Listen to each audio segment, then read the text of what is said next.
All right, welcome back to another thrilling episode of your favorite do-it-yourself show, You Can Too, with me, your host, Jeff Hoover. Today, we are going to be working on a JCB 320T skid steer. Now, the issue we are having is the treads are pretty loose, so when you're driving around, you can see they're flopping quite a bit.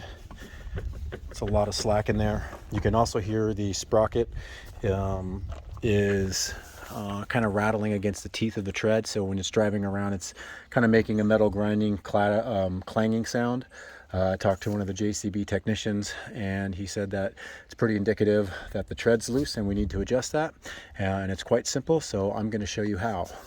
First thing you want to do is make sure the treads are clean. Now, I power washed this yesterday. We already used it today to move some hay bales, so we got some dirt and manure back in here, but it was clean yesterday. So this was completely obstructed with dirt. The tread really couldn't move much at all. So you want to make sure that this is all cleaned out so that you can let the tread freely hang in this position to get a proper measurement for spec. Next thing you want to do is use the bucket to prop the skid steer up and set the parking brake so that the tread can freely hang. And now we take a measurement for our spec. To do this, we have 5 wheels here, 1, 2, 3, 4, 5. And you want to take a measurement between the tread and the middle wheel. And you can see that distance is about 2.5 inches. Now, according to the manual, the spec should be between 0.98 and 1.4 inches. So basically between 1 and 1.5 inches. Since it's pretty low, I'm going to try to get it closer to the 1 inch range so it's tighter, because it does get loose over time, and that'll set us up for a little bit longer period of use. It's really simple. You take this cover off. There's 2 13mm bolts. I've already loosened them. I would let just one hang. And then you can see in here there's a fitting for a grease gun.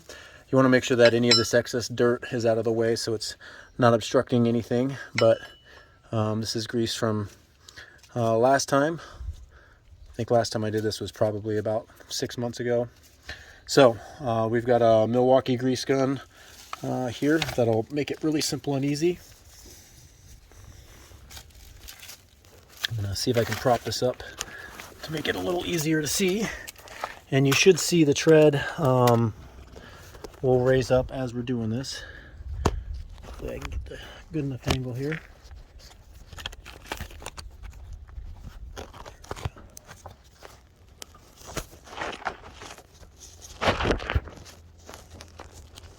Okay, that's decent for you. Okay, so just gonna press this on the fitting, pump a little grease in there, and hopefully you can see the tread's already starting to raise up as it's auto tightening. You really don't want to overfill it just because you have to pull that whole fitting out to let it drain back out, and that's a mess. So go slow. I'm at about 1.5 inches there, which is a high end of the spec. I want to go to the low end, so we're gonna keep pumping in.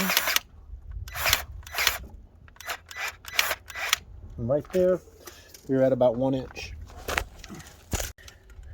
Sorry, I lost my press stop on accident, but right there we're at about 1 inch. You can see, so we're now within the spec. So pretty simple. This setup auto adjusts. There's a mechanism in there that when it's pumped full of the grease, it spreads the wheels out, which tightens the track down. So the track will tighten itself. Really easy that way.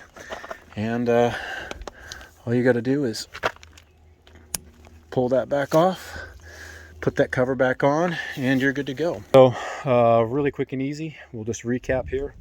We've got a JCB 320T skid steer that has some loose tracks. You just need a grease gun. I like the battery operated one. Operates really quickly and you don't have to sit there and pump it. Just pull the trigger. We've got 2 13mm bolts here that give us access to this cover plate. You take them off and you're going to attach your grease gun there and just pump grease in until this middle wheel of the 5, so 1, 2, 3, 4, 5, this middle wheel has about 1 inch of gap between it and the tread when it is propped up off the ground like this. going to put that bolt back on so the cover plate's in place. Go.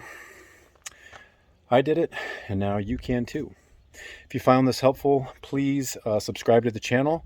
There's not a lot of videos on these JCB skid steers, so as other issues come up, I'm going to add to it so we can try to get some better information out there. Please subscribe to the channel. Please like the video if you found this helpful, and leave a comment as well, and share it around if you know people who have these JCB skid steers. Thanks for watching.